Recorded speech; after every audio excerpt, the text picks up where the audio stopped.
Hey, Tyler here. Today I'm going to be talking about the red KOMODO X and my experience using it for the last 6 months or so. So I guess a long-term review, a midterm review. What I want to do is talk about the red KOMODO X from the perspective of owning the OG KOMODO for the last couple of years and it being my primary camera for all of my freelance productions.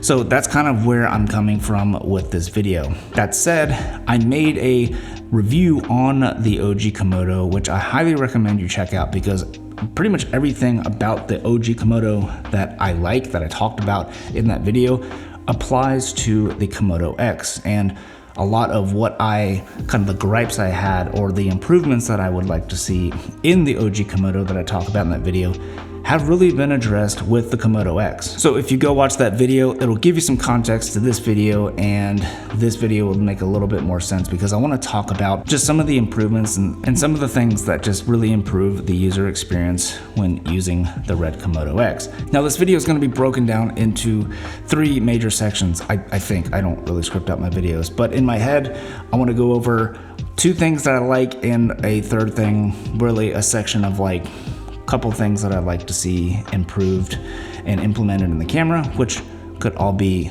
I think, addressed via firmware. So there's that. The first 2 sections are things that I like and kind of break it down into hardware and then kind of what's under the hood. So if any of this interests you, then welcome to the video and let's go ahead and get started. All right, first up, let's talk about hardware. I'm gonna try to breeze through these because there's a lot of things to cover. I don't want this video to be 3 hours long. So starting with the back, we have the integrated V-mount plate, and this is awesome because I prefer to use V-mounts for all of my cameras just to have one battery to power everything. Moving on to I/O, they have moved all of the I/O from the OG KOMODO over to the side back of the KOMODO X. It's way more convenient to have the I/O there. You can get your SDI port, power, all that kind of stuff a lot easier than having to try to navigate under a V-mount battery adapter plate and all that stuff, especially the SDI following the protocol.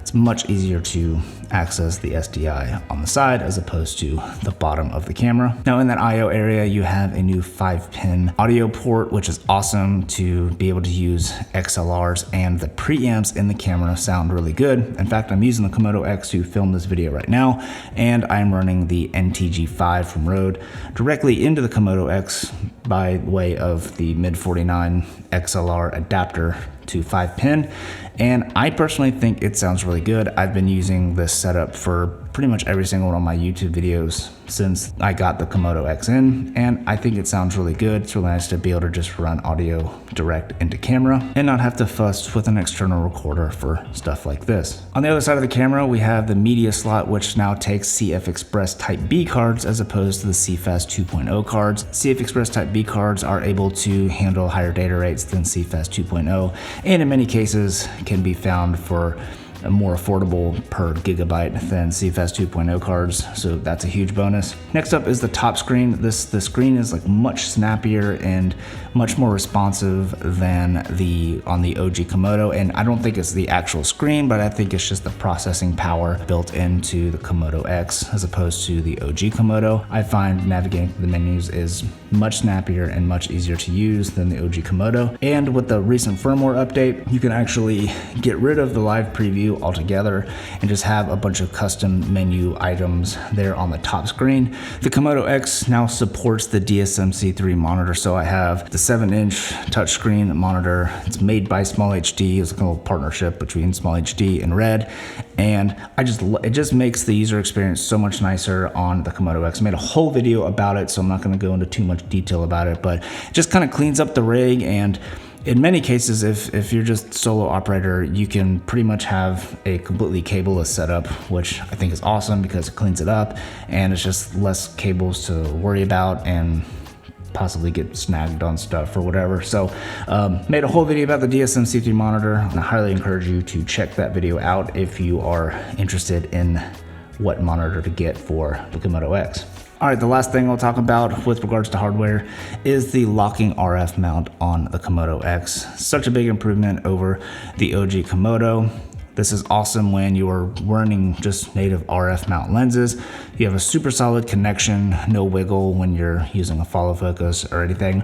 But if you're using something like a PL lens or a locking EF mount adapter or whatever, it just makes for a much more solid connection. So again, you're not going to have any play in the mount for, especially when you're on a follow focus and you have a pretty strong motor. So I absolutely love having that rock solid lens mount on the front of the camera, as opposed to not having, just a bare RF mount like found on the OG Komodo. All right, now let's move away from the hardware and talk about kind of what's under the hood and some of the things that have been improved over the OG Komodo. And the first thing is the improved dynamic range. I think they claimed an extra half stop in the shadows. Phil Holland did some testing and he found it to be about closer to a stop improvement in the shadows. And if Phil Holland says it, you can pretty much take that to the bank because the dude's an absolute genius. So, yeah, he's done some testing on that. Now, you're not going to really see a difference like in a well-lit scene like this. You're not going to really notice a difference between the OG Komodo and the Komodo X. Where you really start to see the difference is in very low light scenes or, nighttime exteriors or something where you're dealing with a lot of deep shadows. And this is really helpful especially for documentary style shooters where you don't really have the ability to always control your lighting, especially in nighttime exterior or something. Having that additional dynamic range makes for a much cleaner image. Now, you also get twice the amount of frame rates as on the OG Komodo. And I think this was kind of a surprise when the Komodo X was leaked. A lot of people were kind of expecting it to maybe get 6K 60 or 6K 48 or something. But when they announced it as at 6K 80, I think a lot of people were really shocked. And of course you get 4K 120. And I think the sweet spot on this camera is 5K 96. But another real big win of having the higher frame rates in 6K is when you're shooting in anamorphic. So beforehand on the OG Komodo, you were limited to pretty much 40 frames per second in any anamorphic mode. Now you can go all the way up to 80 frames per second and anything in between. You also now get built-in phase autofocus, which I think works better than the phase autofocus that was just built into the app.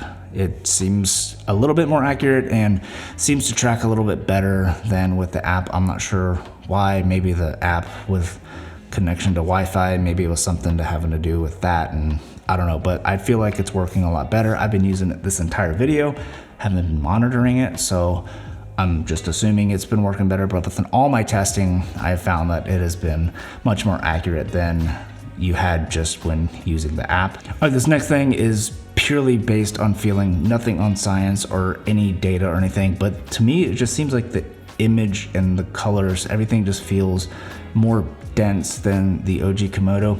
Maybe that has to do with the improved shadow detail. I don't really know, but it seems like the colors are a little bit more dense. And they also seem to be a little bit more aligned. I think the image looks a little bit more aligned with the V Raptor as opposed to the OG Komodo. I feel like the OG Komodo had a little bit more bias towards green, where the Komodo X and the V Raptor have a little bit more bias towards magenta, which means the Komodo X is a great B cam to the V Raptor.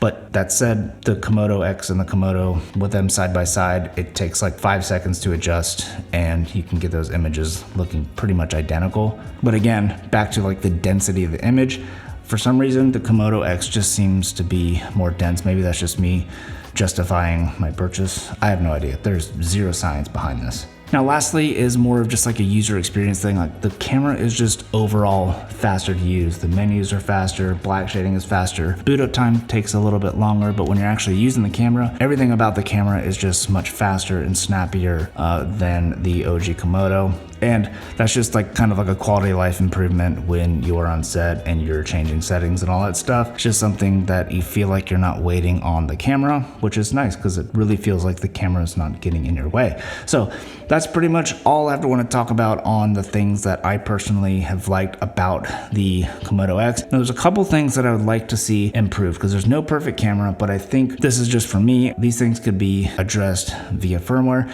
And the first thing is the little side record buttons. buttons. I actually didn't mention this in the hardware, but the user assignable buttons is really cool. So on the record buttons, front and on the side, there's a full press and a half press. You can assign those to different functions or whatever on the camera. What I would like to see is to be able to assign any of the user buttons, either half or full press, to toggle between project frame rate and max frame rate. This is really helpful. It's kind of like the high frame rate button or the HFR button on Blackmagic cameras, just to be able to quickly change between the highest frame rate and your project frame rate. Super helpful for doc style stuff or anything where you're, you know, shooting stuff at 24p and you just want to hop over and get something in slow motion real quick, just for the edit to have that option. It would be really nice to be able to just toggle between the two. And I think that could be addressed via firmware. The next thing has to do with cropping. I would love to see additional cropping in 5K and 4K, different aspect ratios. So in 6K, if you go to 240 to 1 aspect ratio, you actually squeeze out to a little bit more frames per second. I think it's like 85 frames per second. So if you do that in 5K or 4K, that would maybe give you the ability to, you know, get a few more frames per second that way. And also getting a 2 to 1 aspect ratio in the different resolutions would be really neat. So in 6K you can get 2 to 1, and that goes up to 84 frames per second. I think the 240 goes up to 100 frames per second in 6K.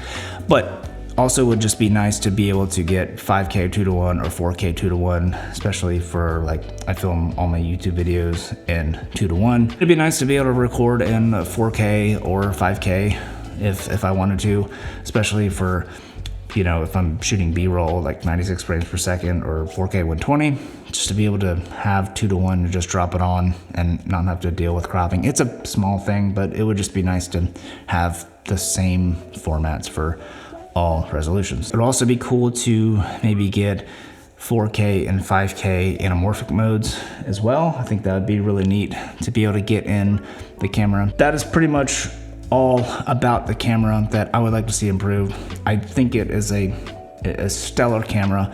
If you are in the market, consider renting it before you purchase it, but I have zero hesitations recommending this camera to anybody that is looking at this camera and it fits their workflow. I think it's a fantastic camera. I think if you're wanting to be in the Red ecosystem, I think, unless you just have the budget, I think for like owner operator, I think the KOMODO X is like the absolute sweet spot in Red's lineup for owner operator, whether it's for commercial work or dock work or whatever. I think there's so many tools built in that really make this such an incredible camera for the owner operator, and it's not something that's going to absolutely demolish your budget. I mean, you think of like building up an OG KOMODO kit to work like an A cam, you're pretty much going to be at the same price point as a KOMODO X, and the KOMODO X is just way more feature packed than the OG KOMODO, which was never designed to be an A cam. Anyways, so that's all I have for you this video. Hope you found it helpful or useful. If you are still here, thank you so much for joining. And if you have a KOMODO X, let me know in the comments down below what your favorite thing about the KOMODO X is. If you don't have a KOMODO X, you don't even want to get a KOMODO X, and you're still here and you're just chilling, then go hang out in the comments, and I'll see you in the comments. Just be nice. See you later. Thank you so much for watching, and I will hopefully see you in the next one. Peace.